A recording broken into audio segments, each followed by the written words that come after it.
जयाचा जनी जन्म नामार्थ झाला, जयाने सदा वासनामात केला. जयांच्या मुखी सर्वदा नाम कीर्ती,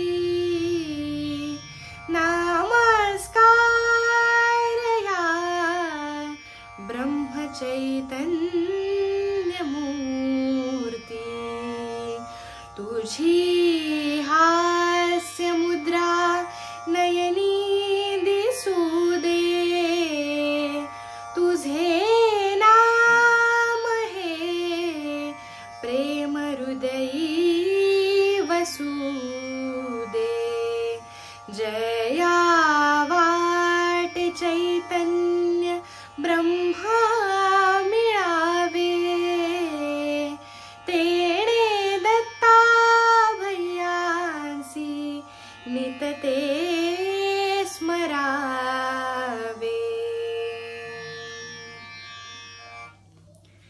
नमस्कार, मी केतकी साबदे आपणा सगळ्यांचे साता समुद्रापार दत्ता काका यांचे विचार या कार्यक्रमाच्या भाग क्रमांक 2 मध्ये सहर्ष स्वागत करते.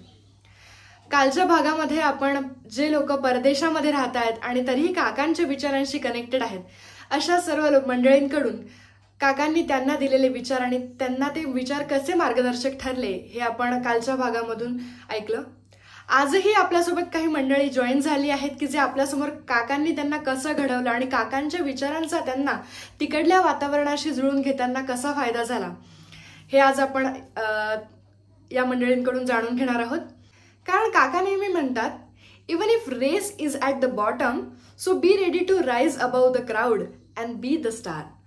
त्याच्यासाठीच आपल्याला काका म्हणतात, बी हॅपी अँड टेक नाम. जर तुम्ही नाम घ्याल तरच आनंदी राहाल. आणि आनंदी जीवनाची सूत्रच आपल्याला काकांनी सांगितली आहे. आणि या कार्यक्रमातूनच आपण नवीन पिढीला काकांचे उपयोगी असे विचार जाणून घेत आहोत.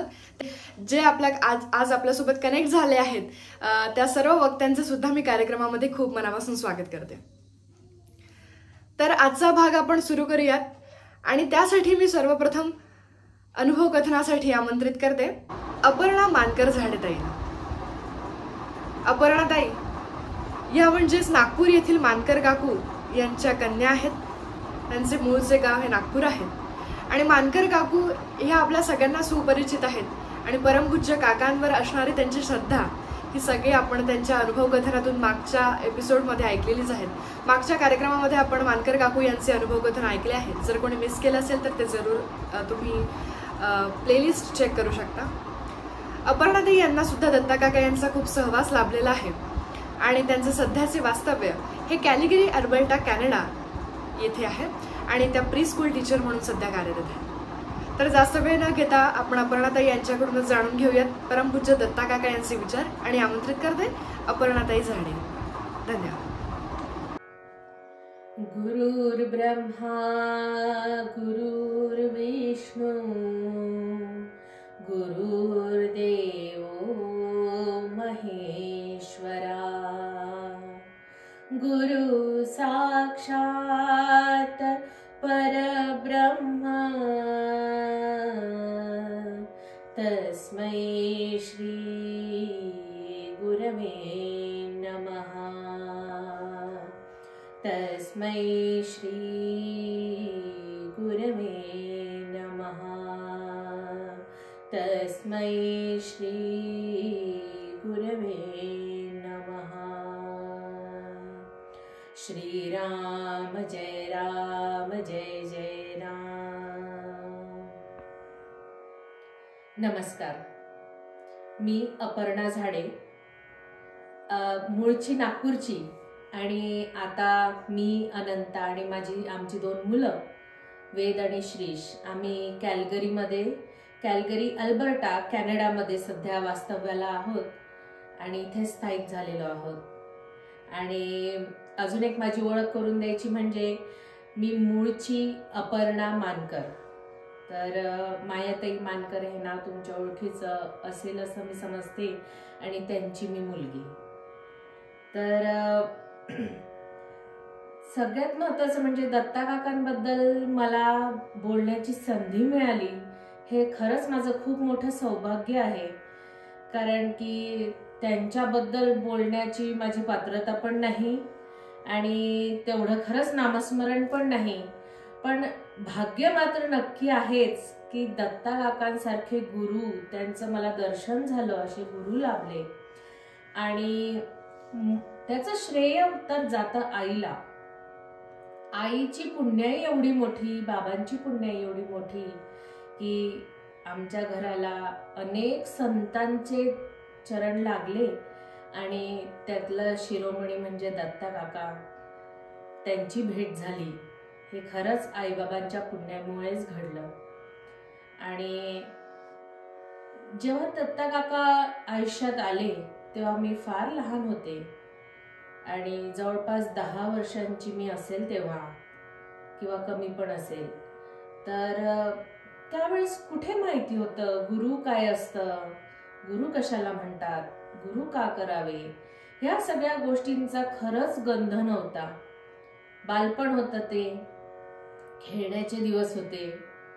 फक्त एवढं जाणवायचं की काहीतरी खूप छान आपल्या घरी होतंय, लोक येत आहेत, उत्सव होत आहेत, दत्ता काका बसलेले आहेत, त्यांच्या भोवती सगळे जमा झालेले आहेत, नामगजर होतोय, उपासना होते आहे. आणि कुठेतरी आम्ही असे कल्पना काकूची, किरण, हर्षू, मी, आम्ही असे खेळत असायचो. आणि पण जेव्हा उपासना वगैरे व्हायची, नामगजर व्हायचा, आरती व्हायची, तेव्हा आम्ही तिथे नक्कीच हजर असायचो आणि त्या सगळ्याचा पण आनंद घेत होतो. आणि खूप छान वाटायचं मला. मी जरी लहान होते तरी मला बऱ्याच गोष्टी सचित्र आठवतात. की सगळ्यात पहिल्यांदा दत्ता काकांचं झालेलं दर्शन, त्यावेळेस तो जो तिथला माहोल होता, सगळे गजर करायचे आणि काकांची पाद्यपूजा झाली होती आणि कसं दत्ता काकांचं स्वागत झालं होतं हे सांगताना पण आता मला अगदी रोमांच येतात माझ्या अंगावर. पण हे सगळं मला अजून पण सचित्र आठवतं. त्या सगळ्या गोष्टी आठवतात, कसे उत्सव व्हायचे, कशी उपासना व्हायची, काकांची पाद्यपूजा कशी व्हायची आणि काका जेव्हा अनुग्रह देत होते सगळ्यांना, तेव्हाच ते वातावरण तिथे कसं असायचं हे सगळं मला अजूनही तेवढंच स्पष्टपणे आठवतं.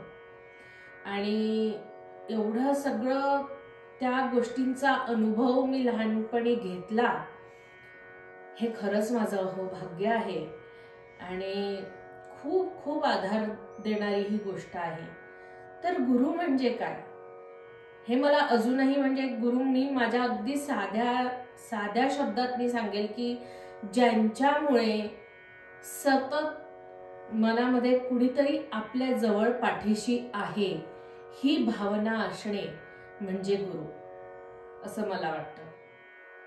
कुठले पण संकट येऊ, कुठली पण कठीण परिस्थिती येऊ, त्याच्यामध्ये डळमळत नाही मन. आणि ते फक्त आणि फक्त गुरूंमुळेच होऊ शकतं असं मला वाटतं. आणि तेच म्हणजे गुरु, हा आधार मनामध्ये निर्माण करणारे गुरु. आणि ते मी असं नाही म्हणणार की ते मार्ग दाखवतात, गुरु मार्ग दाखवतील आणि मग त्या मार्गावर आपण चालू, कारण की तो मार्ग त्यांनी दाखवलेला ओळखण्या इतकी क्षमता तरी नाही आहे माझ्यात. पण जी कुठली पण चांगली वाईट परिस्थिती येईल ती गुरूंच्या इच्छेमुळेच आलेली आहे आणि आमच्या कल्याणासाठीच आहे. आता जरी आपल्याला ते योग्य वाटत नसेल, पण नंतर खरंच त्याचे परिणाम आपल्या भल्यासाठीच असतील, ही जी भावना मनात निर्माण होते ती फक्त आणि फक्त गुरूंमुळेच होते असं मला वाटतं. आणखीन एक गोष्ट झाली की पूजा कशासाठी करायची, देवापुढे नमन का करायचं, काहीतरी मागायसाठी करायचं, ही भावना मनातून निघून गेली. की देवा आमचं अमकं होऊ दे, देवा आमचं तमकं होऊ दे, हे काम होऊ दे. तर ही जी भावना आहे ही मनातून निघून गेली आणि मनामध्ये एकच विचार राहतो की भगवंता, जे काही घडेल ते तुझ्या इच्छेने घडेल आणि आमच्या कल्याणाचं घडेल. ही भावना मनामध्ये निर्माण झाली आणि हळूहळू देवाची भीती मनातून निघून गेली. खरंच एक मनामध्ये की अरे, आपण असं केलं तर काय होईल, तसं केलं तर काय होईल, हे जे अज्ञान होतं हे पण दूर होण्यासाठी मदत झाली, नक्कीच झाली. आणि भगवंताबद्दल हळूहळू प्रेम वाढत गेलं. मी अगदी प्रामाणिकपणे सांगते की माझं असं बसून देवापुढे जप वगैरे करणं नाही होत, पण रोजच्याच आयुष्यामध्ये कधी काय कुठली चांगली गोष्ट घडली, महाराज थँक्यू, आणि काही मनासारखं नाही घडलं तर परत मनात न निघतं महाराज सांभाळून घ्या, महाराज लक्ष असू द्या. ही भावना मनामध्ये तयार होते आणि खूप असं कठीण प्रसंगांमध्ये धीर देऊन जाते ही भावना. आणि सतत सतत ही जाणीव असते. अनेक वाईट प्रसंग आले, अनेक चढउतार आले आयुष्यामध्ये, पण प्रत्येक वेळेस हे मनाला जाणवत होतं की काका आहेत, आपल्या जवळ आहेत, आपल्या पाठीशी आहेत, त्यांचं लक्ष आहे आपल्याकडे. काळजी तर वाटतेच, नक्कीच वाटते. त्या परिस्थितीमध्ये आपण काय करावं हे लगेच सुचत नाही. आणि पण जेव्हा स्मरण करतो महाराजांचं, काकांचं, तेव्हा नक्कीच असं वाटतं की नाही, ह्यातनं पण मार्ग मिळेल. वाट बघावी लागेल आपल्याला. ताबडतोब नाही कळणार काय करायचं ते, किंवा ताबडतोब आपले प्रश्न सुटणार नाहीत, पण काही काळाने का होईना, आणि जे होईल ते महाराजांच्या इच्छेने होईल आणि आपल्या कल्याणाचं होईल, ही भावना आहे मनामध्ये. आता अनेक प्रसंग आहेत. अगदी लहानपणापासून सांगायचे झाले तर आईची तब्येत ही सततच माझ्या खराब असायची लहानपणापासून, आणि बऱ्याच गोष्टी घडल्या, बरेच प्रसंग झाले. पण मला एक प्रसंग अगदीच आठवतो जबरदस्त, की माझ्या आईला 5वा पॅरालिसिसचा अटॅक आला होता. आम्ही तेव्हा बुलढाण्यालाच होतो आणि दत्ता काका आले म्हणून तिथे जो 10 दिवसांचा उत्सव होणार होता, त्या उत्सवासाठीच आम्ही गेलेलो होतो. तेव्हा आमचं वास्तव्य अमरावतीला होतं आणि त्या उत्सवाच्या निमित्ताने आम्ही बुलढाण्याला गेलेलो होतो. आणि तेव्हा कल्पना काकू देशपांडे यांच्याकडे आम्ही राहत होतो आणि पहाटे पहाटे आईला पॅरालिसिसचा अटॅक आला. आतापर्यंतचे जे 4 अटॅक येऊन गेले होते, तुम्हाला आश्चर्य वाटेल, पण माझी आई स्वतःच्या पायाने चालत गाडीत बसून दवाखान्यात गेलेली होती याआधी. पण हा अटॅक एवढा जबरदस्त होता की तिला शुद्धच नव्हती. तिला चादरीवर टाकलं, मला आठवतंय, चादर होती, ती अंथरली, त्याच्यावर तिला टाकलं. 4 लोकांनी ती चादर अशी उचलून तिला घेऊन गेले. तिच्या मानेमध्ये सुद्धा जोर नव्हता, ती अशी लवणलेली होती तिची मान. आणि ते बघून मला खरंच भीती वाटली. तेव्हा बाबा पण नव्हते, बाबा अमरावतीला होते. आणि त्यावेळेस दत्ता काका होते तिथे आणि आईला नेण्यात आलं चोपडे डॉक्टरांच्याकडे बुलढाण्याला. आणि आम्ही बुलढाण्याला आधी राहून होतो, त्याच्यामुळे त्यांना ते आईची हिस्ट्री सगळी माहिती होती तब्येतीची. आणि तिथे त्या प्रसंगी जे मी दत्ता काकांचं रूप बघितलं, आई आतमध्ये होती रूममध्ये, तिच्याजवळ देशपांडे काका होते, मुकुंद काका, आणि काकू होती कल्पना काकू, आणि मी बाहेर होते. आणि आतमध्ये हे 3 जण, आणि दाराशी बेंच ठेवलेला होता त्या रूमच्या, आणि त्या बेंचवर दत्ता काका बसलेले होते. आणि काकांचा चेहरा अक्षरशः लालबुंद झालेला होता. काकांकडे कधीही बघितलं तरी काका एक छान स्मित द्यायचे. पण यावेळेस मी काकांकडे जेव्हा बघितलं तेव्हा काका हसले नाही. त्यांचा चेहरा खूप गंभीर होता, जस काही ते कोणाशी तरी लढतायत, कुठल्या तरी शक्तीशी लढतायत, कशाला तरी अडवतायत, अशी ती त्यांची मुद्रा होती. आणि मग परत मी पण काकांकडे जवळ गेले नाही आणि बघितलं नाही. अनेक अनेक प्रसंगापैकी हा एक प्रसंग मला अगदीच जबरदस्त लक्षात राहतो. आणि दुपारपर्यंत संध्याकाळपर्यंत आईला बरं वाटलं. आणि खरंच खूप विलक्षण प्रसंग होता तो. तर दत्ता काका नेहमी एका म्हणजे आजोबांसारखेच मला वाटत आले. त्यांच्याकडे बघितल्यावर आजी आजोबांकडे बघून जशी माया आपल्याला वाटते तशी माया नेहमीच त्यांच्याकडे बघून वाटत आली. तर ते मला आजोबांसारखेच वाटायचे नेहमी. आणि बरेच प्रसंग आणि त्याच्यानंतर सुद्धा घडून गेले. मग माझं लग्न झालं आणि लग्नानंतर सुद्धा बऱ्याच काही प्रसंगांना तोंड द्यावं लागलं. जसं माझा मोठा मुलगा वेद, तो झाला तेव्हा पण त्याला बरं नव्हतं. तो जेव्हा बॉर्न झाला तेव्हाच त्याला लंग इन्फेक्शन झालं होतं. फार कठीण दिवस त्याने ते अगदीच जन्मल्या काढले होते. आणि त्याला मी 8 दिवसांनंतर जन्मल्यावर पाहिलं होतं, कारण की झाल्याच त्याला मग पीडियाट्रिशियनकडे दुसरीकडे हलवण्यात आलं आणि त्याची तब्येत खूप खराब होती. आणि मग त्याच्यानंतर त्याला 8 दिवसांनी आम्ही घरी आणलं.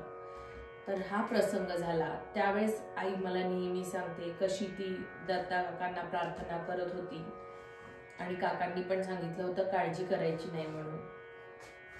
त्याच्यानंतर प्रपंचामध्ये अनेक प्रसंग आले की जसं आम्ही परदेशात आलो. आमची तर अशी इच्छा पण नव्हती की आम्ही परदेशात यावं, इथे सेटल व्हावं. पण ते घडत गेलं, आम्ही ते स्वीकारत गेलो. येणाऱ्या अनेक अडचणींना सामोरं जात गेलो. आणि त्या अडचणींमध्ये एक खूप महत्वाचा आधार होता तो दत्ता काकांचा, महाराजांचा. आणि तिथे आल्यानंतर काही वर्षातच आम्हाला इतके छान लोक भेटले. आता गजानन महाराज हे सुद्धा आपल्या विदर्भातल्या लोकांचं दैवतच. आणि आईला पण मी सुरुवातीपासनं गजानन विजय ग्रंथाचं पारायण करताना बघत आलेली आहे. एवढंच काय तर दत्ता काका ज्यावेळेस आईला प्रथम भेटले तेव्हा आई गजानन विजय ग्रंथाचंच पारायण करत होती. आणि दत्ता काकांनी तिला गजानन महाराजांच्या रूपातच दर्शन दिलं होतं. तर जेव्हा आम्ही परदेशात आलो, फार काही ओळखी तेव्हा सुरुवातीला नव्हत्या, पण मग ओळखी होत गेल्या. आणि महाराजांची लोक भेटत गेली आम्हाला, गजानन महाराजांची. आणि आम्ही एकत्र येऊन गजानन महाराज भक्त परिवार स्थापन केला. आणि ती जी उपासना जी मी नेहमी मिस करायचे, लहानपणापासून ज्या वातावरणामध्ये आम्ही होतो की घरी उत्सव होणार, गुरुपौर्णिमेचा उत्सव होणार, उपासना होणार, भजन कीर्तन होणार, त्या सगळ्या गोष्टींना मी फार मिस करायचे. आणि झालं असं की लोक भेटत गेले आणि आम्ही एकत्र येत गेलो आणि दर महिन्याची आमची उपासना सुरू झाली. इतकं बरं वाटलं आणि लक्षात आलं की खरंच महाराज आपल्या लोकांना कधीच एकटं सोडत नाही, लेकराला कधीच आपल्या एकटं पडू देत नाही, त्यांना नेहमी मी सोबत आहे ही जाणीव करून देतात. आणि ही तीच घटना होती की मग आम्ही एकत्र येत होतो, दर महिन्याला नामजप व्हायचा, उपासना व्हायची आणि गुरुपौर्णिमेला उत्सव आम्ही करतो, अजूनही करतो. आम्ही कॅल्गरीला जरी आता आलेलो आहे तरी ते पुढे सांगेलच मी. आणि तो सगळा जो उत्सव तिथे व्हायचा, अगदी तो तोच आनंद, तोच जल्लोष मी परत अनुभवायला लागले. आणि खूप छान सुंदर अशी महाराजांची पालखी आम्ही काढायचो. अन्नदान व्हायचं किती. मी स्वतः कधीच माझ्यावर प्रसंग आला नव्हता, पण मी स्वतःच्या हाताने 7 किलोचा मसाले भात बनवला तिथे. आणि असं वाटलं, बापरे, हे काय घडतंय, काय केवढी कृपा आहे महाराजांची, की आपण ज्या गोष्टी भारतामध्ये अनुभवल्या लहानपणापासनं, अगदी तसाच्या तसाच अनुभव महाराज आपल्याला कॅनडामध्ये देतायत. अजून काय पाहिजे. ते खरंच आहेत, सोबत आहेत, ह्याची जाणीव वारंवार ते करून देतात. आणि कॅल्गरीत आल्यावर मागच्या वर्षी आम्ही इथे कॅल्गरी नावाच्या शहरामध्ये मूव्ह झालो. इथे स्वतःचं घर घेतलं. आणि मग असं झालं, आम्ही 7 ते 8 वर्ष व्हॅन्कुव्हरला राहिलेलो होतो. सुरुवातीला आल्याबरोबर कॅनडात व्हॅन्कुव्हरलाच होतो आणि 7 ते 8 वर्ष तिथे राहिलो. आणि हे सगळी बसलेली घडी मोडून आम्ही मागच्या वर्षी इकडे आलो. मग परत म्हटलं, चला, आपली शून्यापासून सुरुवात झालेली आहे, पण ही पण महाराजांचीच इच्छा आहे. त्यांनी आपल्याला इथे पाठवलं आहे, तर नक्कीच इथे सुद्धा आपल्याला महाराजांची लोक भेटतील. आणि इथे पण आपण तेवढेच रुळू जेवढे तिकडे रुळलेलो होतो. आणि आश्चर्य म्हणजे अगदी सुरुवातीच्या काही महिन्यांमध्येच महाराजांची लोक भेटायला लागली, ओळखी व्हायला लागल्या लोकांच्या. आणि कळत गेलं की इथे पण महाराजांची लोक आहेत, जे गुरुपौर्णिमा, महाराजांचा प्रगट उत्सव खूप मोठ्या प्रमाणात साजरा करतात. झालं तर मग ओळखी होत गेल्या. आणि मग त्यांच्याशी आम्ही पण बोललो की असं असं आम्ही करायचो. व्हॅन्कुव्हरला महाराजांचा नामजप करायचो, प्रगट उत्सव करायचो, गुरुपौर्णिमा साजरी करायचो. ह्या विचाराचं सगळ्यांनी स्वागत केलं. आणि आता आम्ही दर महिन्याला इथे सुद्धा नामजप करतो.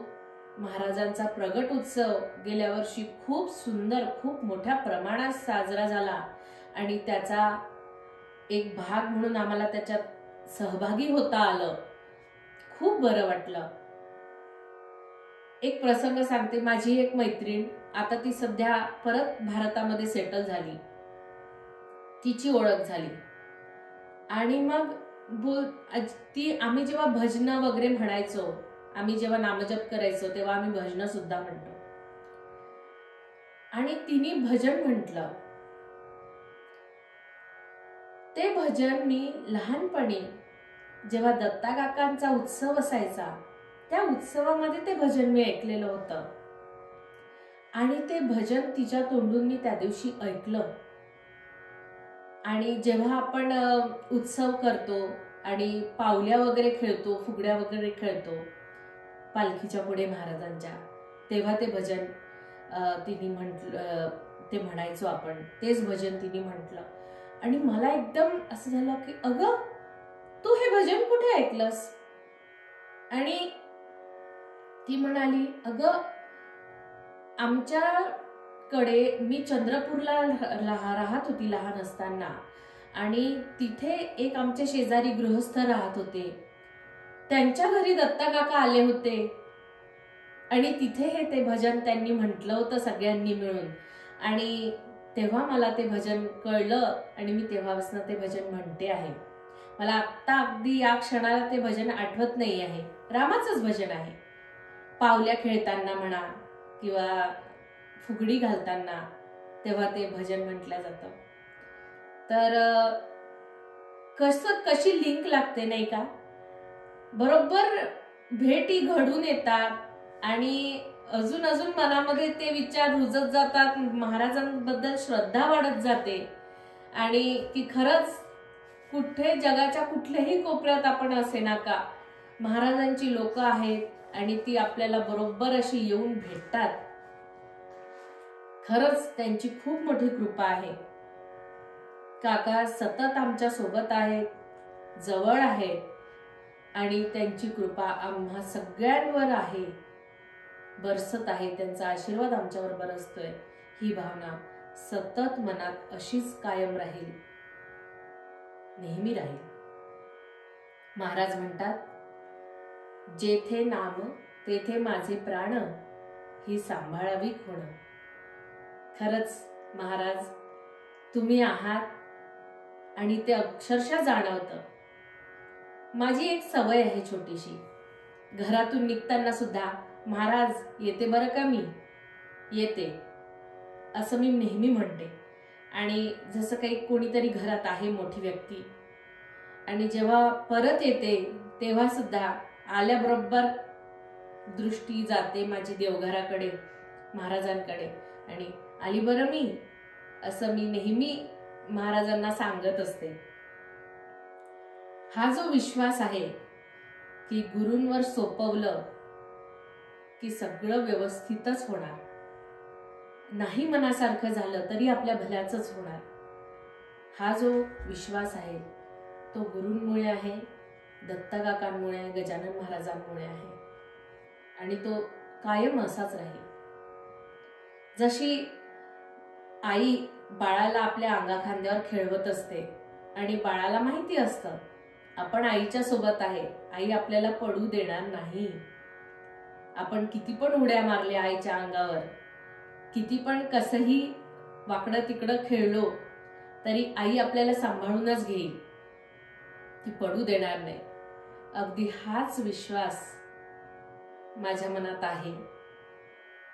कशी पण श्रद्धा ती श्रद्धा आहे. आता फार काही मला त्यातलं येत नाही की बसून नामजप झाला, एवढ्या माळा केल्या, हे सगळं जरी येत नसलं तरी हा जो विश्वास आहे त्यांच्यावर जे सोपवलेला आहे, पूर्ण जो संसार त्यांच्या चरणी जो अर्पण केलेला आहे, त्याच्यामुळे हा विश्वास नक्कीच मनामध्ये माझ्या निर्माण झालेला आहे की काका आहेत, महाराज आहेत आणि ते नक्कीच आपल्याला सांभाळून घेतील आणि नक्कीच मार्ग दाखवतील. श्री अनंत कोटी ब्रह्मांड नायक महाराजाधिराज योगीराज परब्रह्म सच्चिदानंद भक्त प्रतिपालक शेगाव निवासी समर्थ सद्गुरु श्री गजानन महाराज की जय. नामयोगी श्री दत्ता भैया महाराज की जय. श्री ब्रह्म चैतन्य महाराज की जय. जय जय रघुवीर समर्थ. धन्यवाद. वा प्रणताई, खूप छान आज तू काकांचे विचार आमच्यापर्यंत पोहोचवलेत आणि वेळात वेळ काढून आमच्यासोबत जॉईन झाली, त्याबद्दल खूप खूप मनापासून धन्यवाद. Thanks for joining today. Thank you so much. आता मी अनुभव कथनासाठी आमंत्रित करते साता समुद्रापार दत्ता काका यांचे विचार या कार्यक्रमाची संकल्पना असणाऱ्या सौ कल्पना काकू देशपांडे यांची कन्या म्हणजेच हर्षदा पाटील ताईला. मुकुंद काका देशपांडे आणि कल्पना काकू देशपांडे हे नेहमीच आपल्याला मार्गदर्शन करत असतात आणि आज त्यांचीच कन्या म्हणजेच हर्षदा पाटील ताईकडून आपण दत्ता काका यांचे अनुभव ऐकणार आहोत. तर हर्षदा ताईला लहानपणापासून म्हणजे दुसरीत असल्यापासून परमपूज्य काकांचा सहवास लाभलेला आहे आणि आई वडिलांसोबत काकांसोबत अनेक ठिकाणी राहण्याची संधी सुद्धा मिळालेली आहे.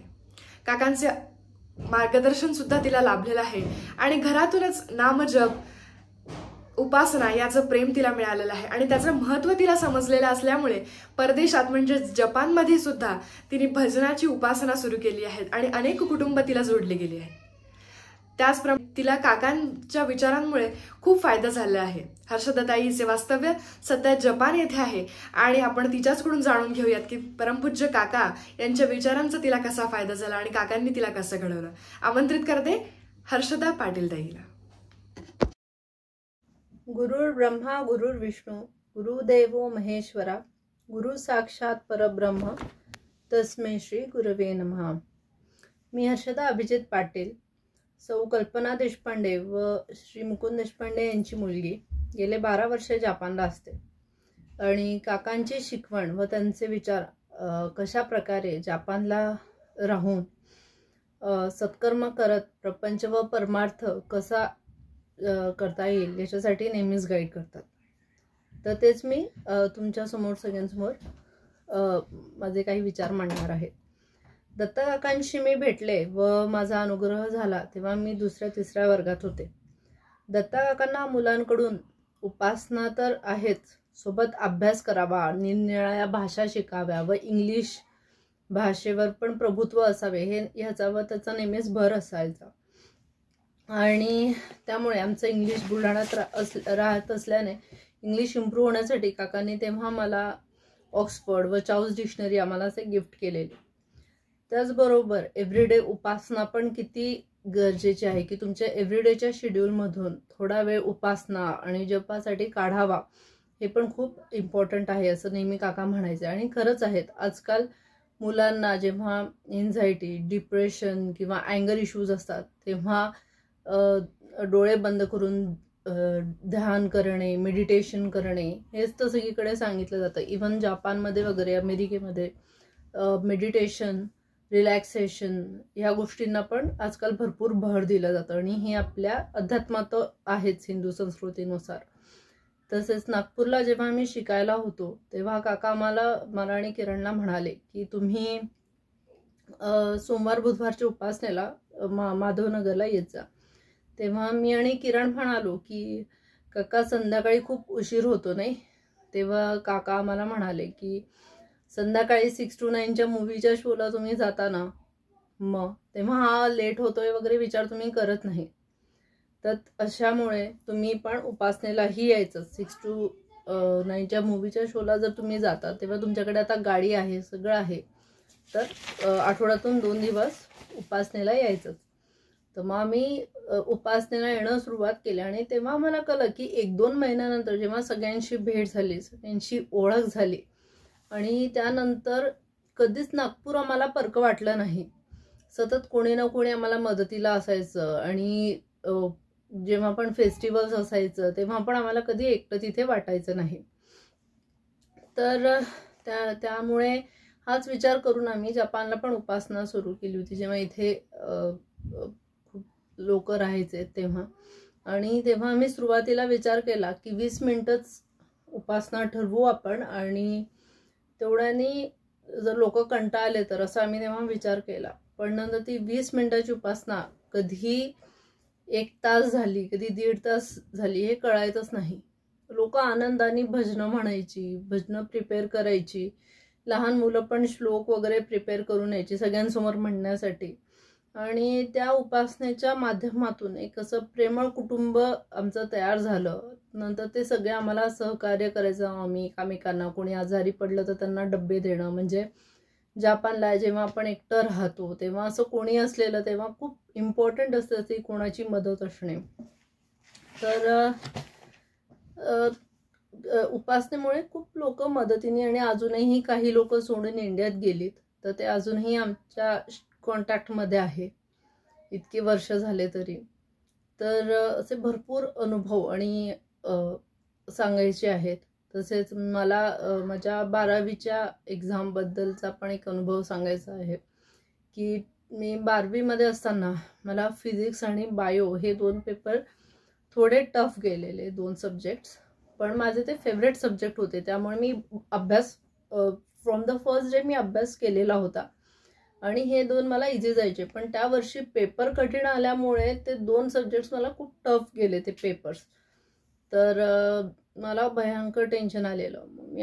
मी माझ्या आईला बोलले की आई मला ना मी नाराज झाले आणि मी म्हटलं आपण उपासना करतो, देवाचं एवढं करतो, मी स्वतःवर जप करते आणि अभ्यासही केलेला आहे, मग माझ्यासोबत असं का होईल. आई म्हणाली अगं थांब, अजून रिझल्ट यायचा आहे, तू महाराजांच्या कानावर घाल आणि टेन्शन घेऊ नको, सगळं व्यवस्थित होईल. तर मी रिझल्टच्या आदल्या दिवशी दत्ता काकांच्या कानावर घातले की काका असं असं झालं आणि हे 2 पेपर मला टफ गेले होते, मी अभ्यास केलेला. पण तेव्हा काका काहीच बोलले नाही. आणि जेव्हा दुसऱ्या दिवशी रिझल्ट लागला तर तेव्हा त्या दोन्ही पेपरमध्ये मला 86-87 होते. बलके बाकीच्या पेपर्सपेक्षा सर्वात जास्त मला त्या 2 पेपर्समध्येच मिळालेले. तर मी तेव्हा काकांना रिझल्ट सांगायला गेली तेव्हा काका म्हणाले की हर्षल तुझे पेपर मी सॉल्व करतो आणि सर्टिफिकेटवर नाव तुझं का लिहितात मला कळत नाही. तर तेव्हा असे भरपूर अनुभव आहेत काकांचे की जितके सांगू तितके कमीच आहेत. तर काका म्हणतात ना एक कल्पवृक्ष. खूप साऱ्या आमचे जे म्हणायचे, मी पहिल्यांदा पिझ्झा काकांसोबत खाल्लेला, नंतर मला वॉकमॅन घ्यायचा होता, तर ते गिफ्ट म्हणून काकांनी मला सांगितलं की नाही तुला जी फेवरेट वस्तू हवी आहे ती घे पैशांमधून. तर त्यांनी वॉकमॅन मी तेव्हा घेतलेला आणि नंतर पुढे त्याचाच उपयोग काकांचे विचार आम्हाला रेकॉर्ड करताना मदत झाली त्याची. त्यानंतर काकांमुळे आम्ही भरपूर ठिकाणी फिरलो, जसे इंदोर, गोवा, मुंबई, पुणे, कलकत्ता व सगळीकडे एक आम्हाला बघायला मिळाले की उपासना थोडीशी वेगवेगळ्या पद्धतीची होती, पण रामनाम सगळीकडे होतं.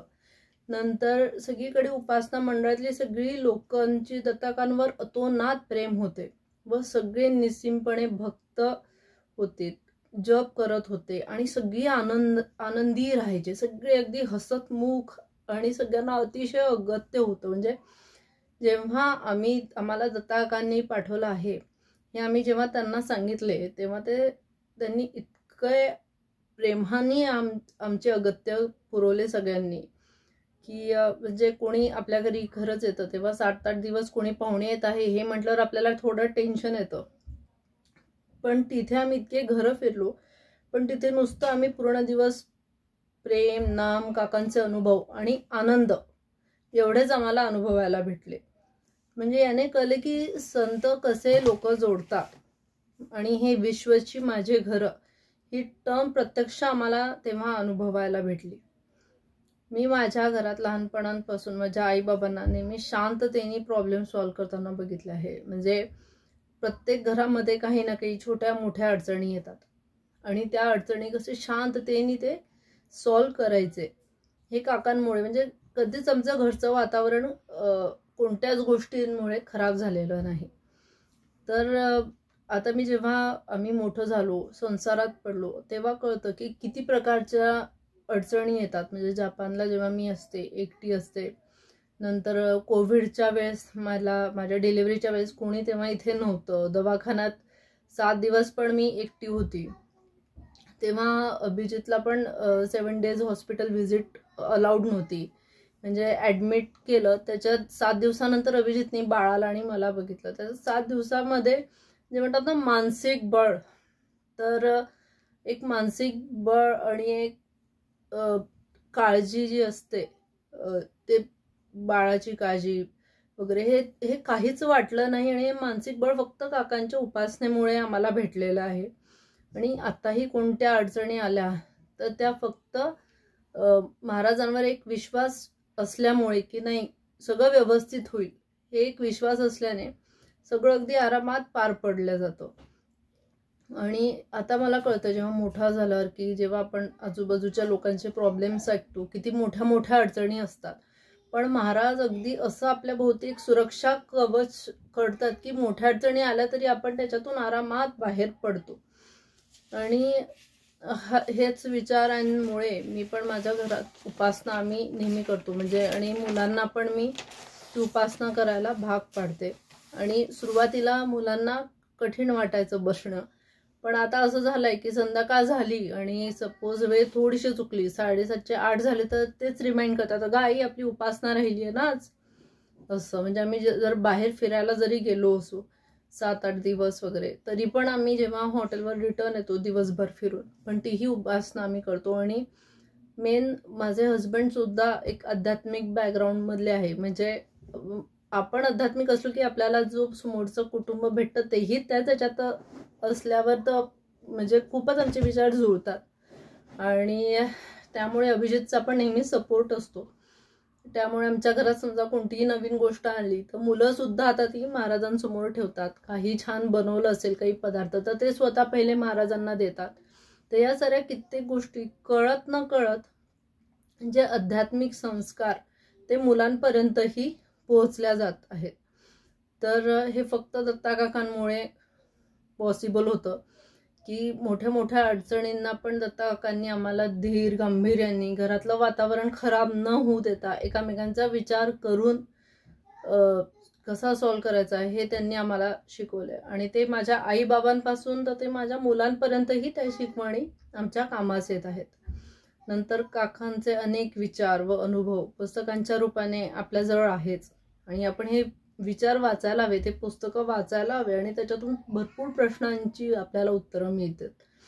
काकांचं स्वतःच नॉलेज इतकं चांगलं असायचं, म्हणजे काका इतके बुक्स रीड करायचे, त्याच्यामुळे त्यांच्याजवळ सगळ्यांच्या प्रश्नांची उत्तरं असायची. अगदी तरुण वर्गापासून तर अगदी वृद्ध मंडळींपर्यंत सगळ्यांच्या प्रश्नांची उत्तरं, आणि सगळ्यांना त्यांची म्हणजे समजा काही चुकत जरी असेल आपलं तर ते इतकं आनंद हसी मजाक करत आणि काहीतरी गंमत जम्मत करत समोरच्याला त्यांची चूक कळवून देत की त्यांना डिसरिस्पेक्टफुल पण व्हायचे नाहीत आणि त्यांचे मनसुद्धा दुखवायचे नाहीत.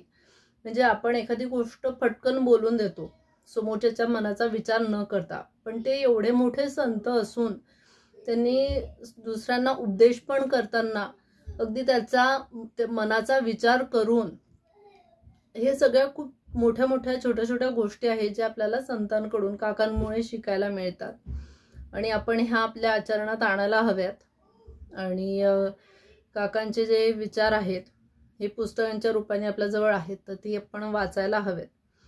आणि कसा आनंदी राहून प्रपंच करता येईल आपल्याला आणि परमार्थ पण कसा करता येईल हे पण आपण त्याच्यातून शिकावे आणि आनंदी राहावे. एवढं बोलून मी पूर्णविराम देते. श्रीराम जय राम जय जय राम. वा हर्षदाताई, खूप छान. आणि खरंच काकांचा सहवास लाभल्याने मनुष्य कसा घडत जातो हे आता आपण हर्षदाताईच्या अनुभवकथनातून ऐकलं. थँक्स हर्षदाताई for joining today. Thank you so much. आता मी अनुभवकथनासाठी आमंत्रित करते सौ श्रेया भारत यांना.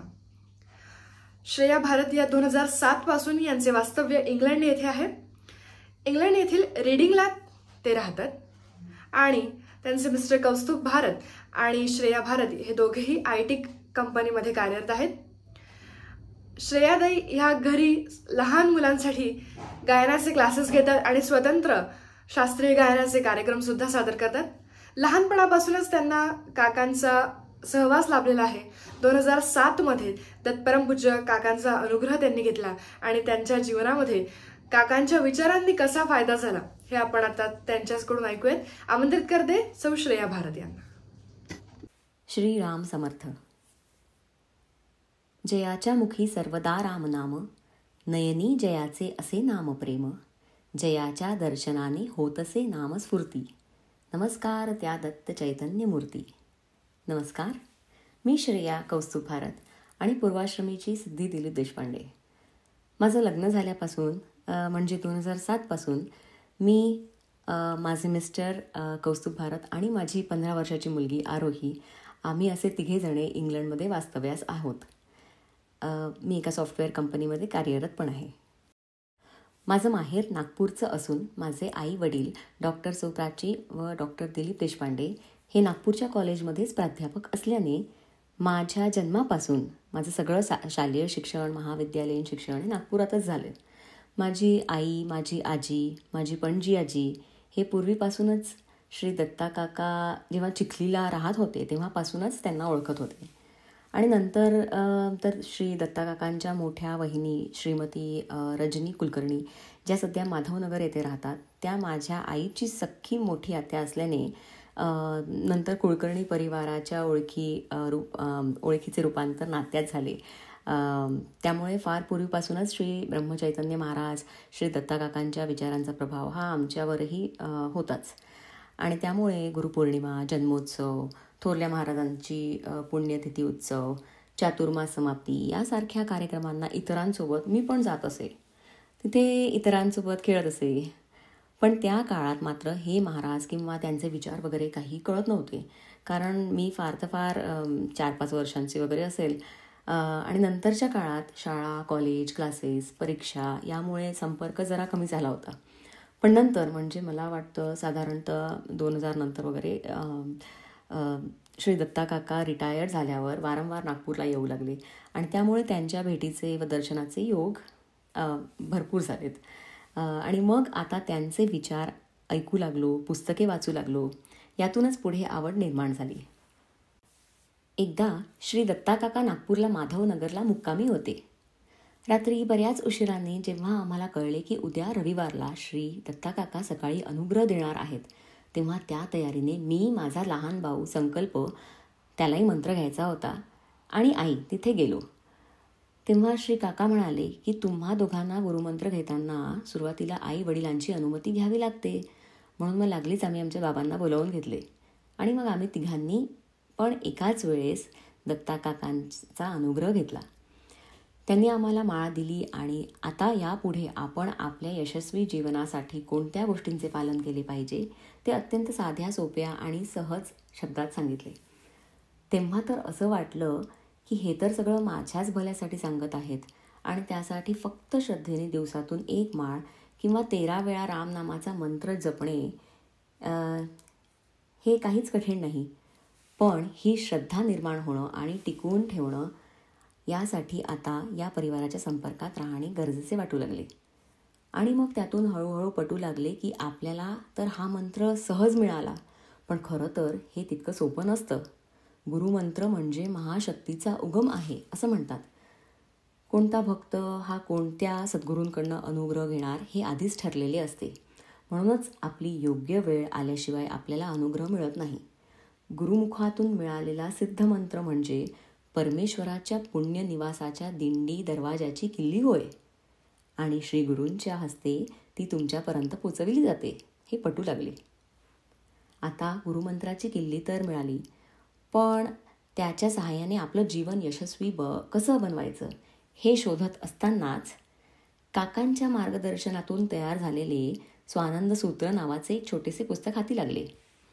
या पुस्तकाचं वैशिष्ट्य असं की ते आकाराने छोटंसं असल्याने कुठेही हँडल करण्यास सोपे. त्यातील सूत्रे काही इंग्रजीत आहे तर काही मराठीत तर काही नवीन टेक्नॉलॉजीच्या भाषेत असल्याने अगदी थोडक्या शब्दात आणि कॉम्पॅक्ट आहे. त्याच्यामध्ये थोडी जिस्ट आहे आणि मतितार्थ किंवा मतितार्थ लागलीच लक्षात घेऊ शकतो. त्यामुळे या स्वानंद सूत्राचा उपयोग माझ्या नंतरच्या कौटुंबिक जीवनात, व्यावसायिक जीवनात, तसंच विदेशातील किंवा इंग्लंडमधील वास्तव्यासाठी खूप कामात आला, महत्त्वपूर्ण ठरला. श्री दत्ताकाकांच्या शब्दात त्यांना आदरांजली देताना मी असं म्हणू शकते, थँक्यू दत्ताकाका, थँक्यू महाराज. श्री काकांचे विचार हे आजही देशाच्या सीमा पार करून विदेशात कितीही समर्पक ठरतात याविषयीचे मी माझे मनोगत थोडेसे मांडते आहे इथे. माझं लग्न मे 2007 झालं.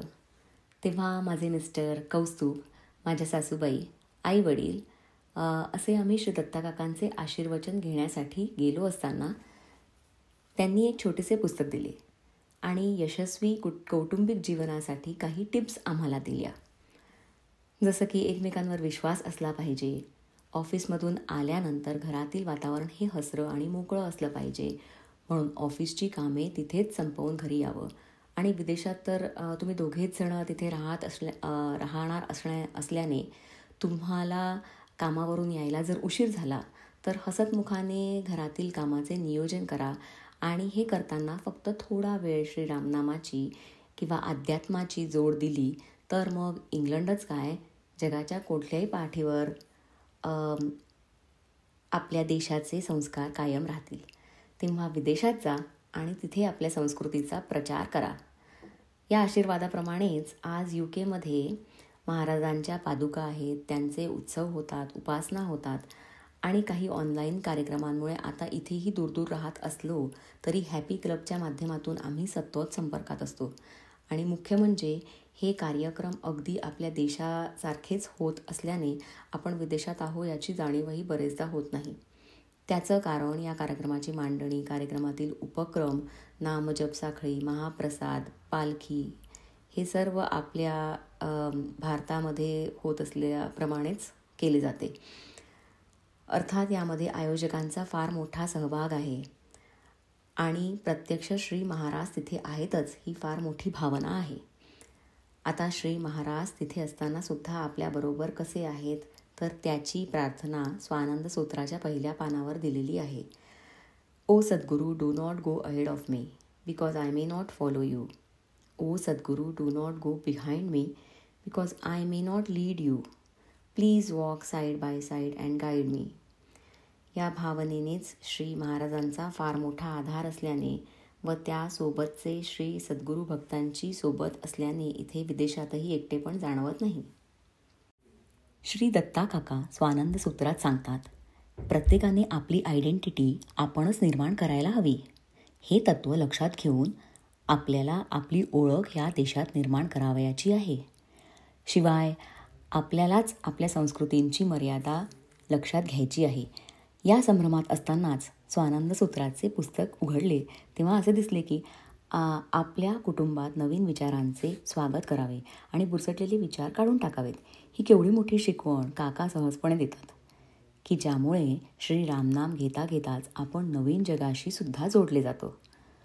पण अर्थात नवीन जगाशी जोडले जात असताना आपली लक्ष्मण रेषा ही आपणच ठरवली पाहिजे असंही दत्ता काका सुचवून जातात.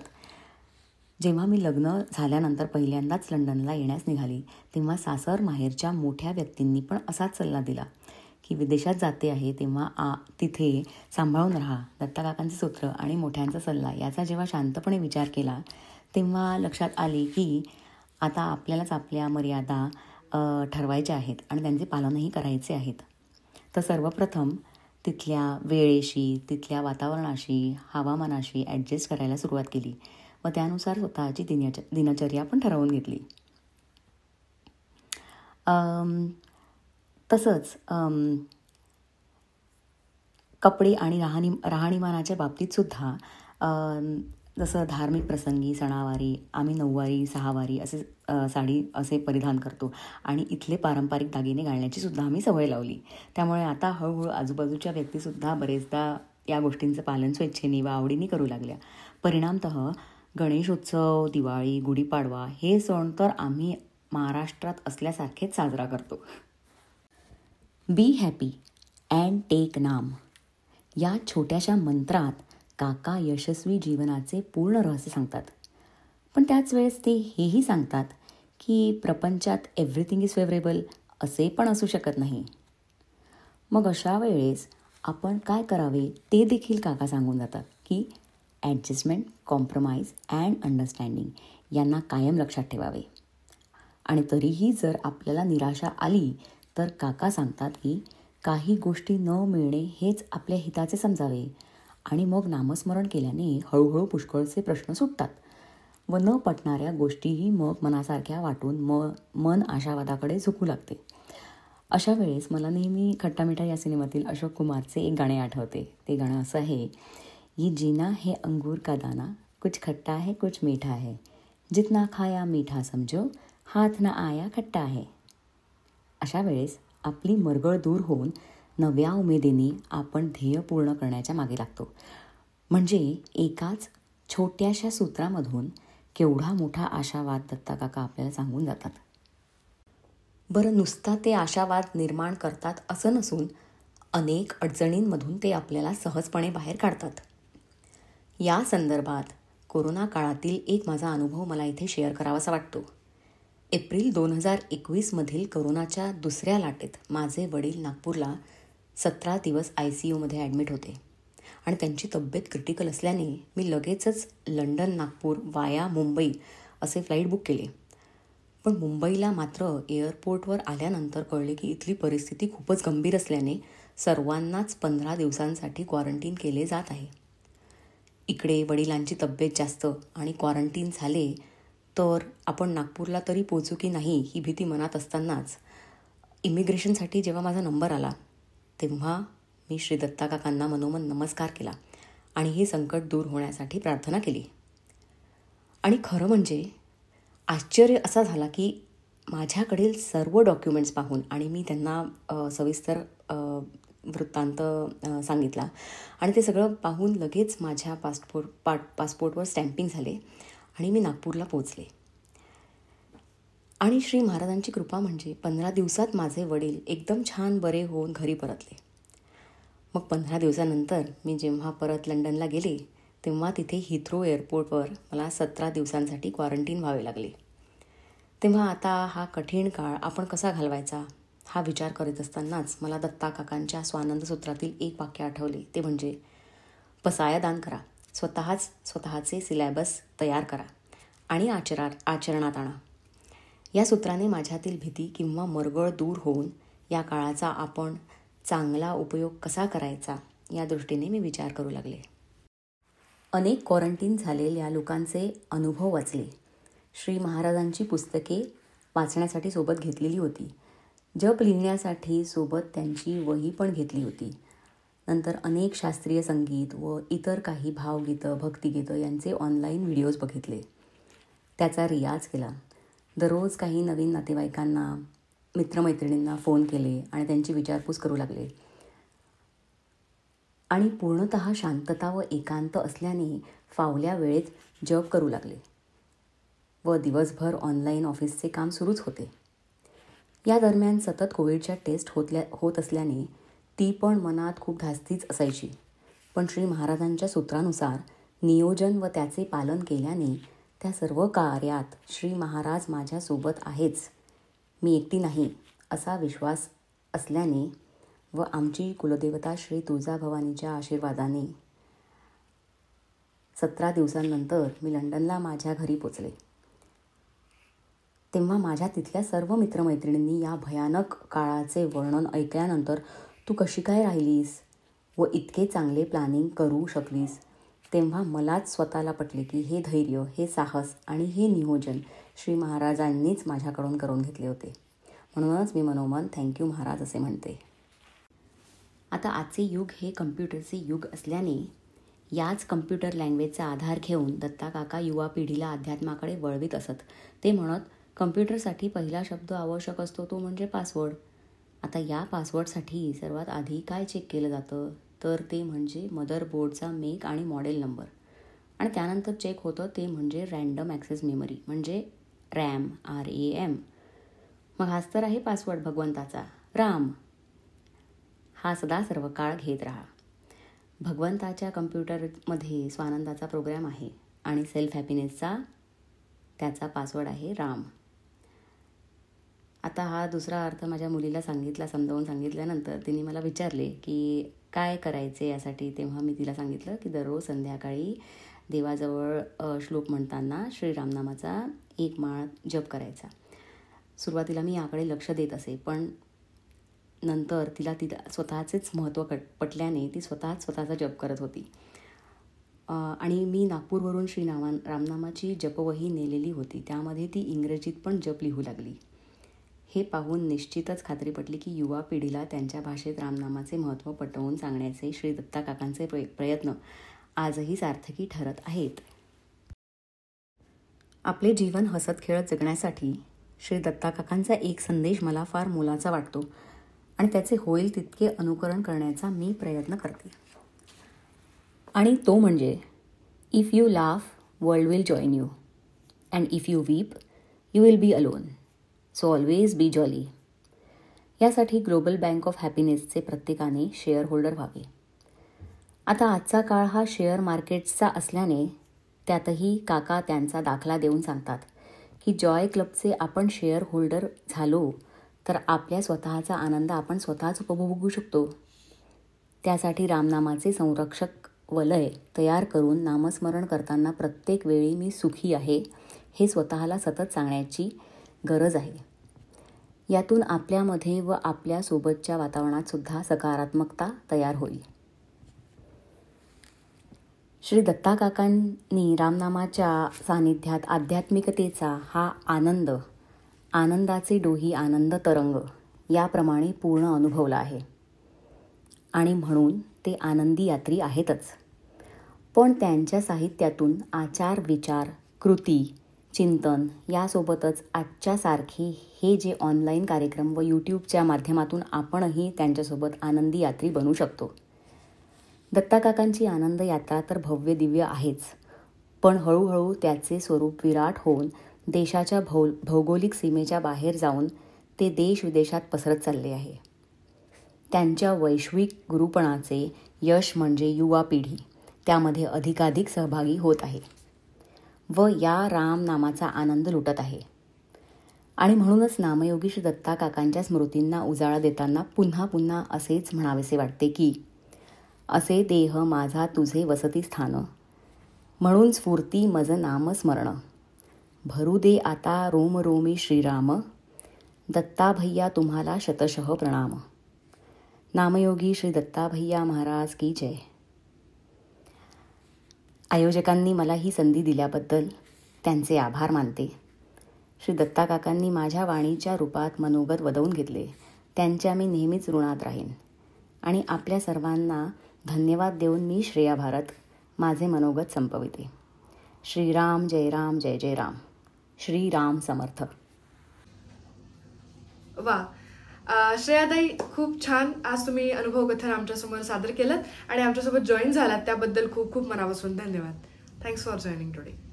सो आजच्या या अनुभव कथन मालिकेतील भागामध्ये आपण काकांचे विचार ऐकले आणि उपस्थित सर्व साधकांचे मी खरंच मनापासून आभार मानते. काकांच्या प्रेरणेने आपण साता समुद्रापार दत्ता काका यांचे विचार हा कार्यक्रम सुरू केला आणि आजचा भाग सगळ्यांनी आपण ऐकला. त्याबद्दल मी सगळ्यांचे खूप मनापासून आभार मानते आणि कार्यक्रमामध्ये सहभागी झालेल्या वक्त्यांचे सुद्धा मी खूप आभार मानते. या कार्यक्रमाच्या माध्यमातून काकांच्या विचारांची उजळणी तर होतेच आहे. बद्दल सौ कल्पना काकू देशपांडे, गायत्री काकू कुलकर्णी यांचे सुद्धा मी आभार मानते, कारण त्यांच्या संकल्पनेतून साता समुद्रापार दत्ता काका यांचे विचार हा कार्यक्रम आपण घेतला आहे. त्याबद्दल मी काकूंचे सुद्धा मनापासून आभार मानते आणि आपण आता इथेच थांबूयात. तोपर्यंत काका म्हणतात तसं बी हॅपी अँड टेक नाम. श्रीराम जय राम जय जय. तुझ्या पाऊली शिर माझे असावे, उचलून तू मजसे हृदयी धरावे. शिरी ठेवत हात याले कुराच्या, दत्ताई चरणी वाटा सुखाच्या. श्रीराम. धन्यवाद.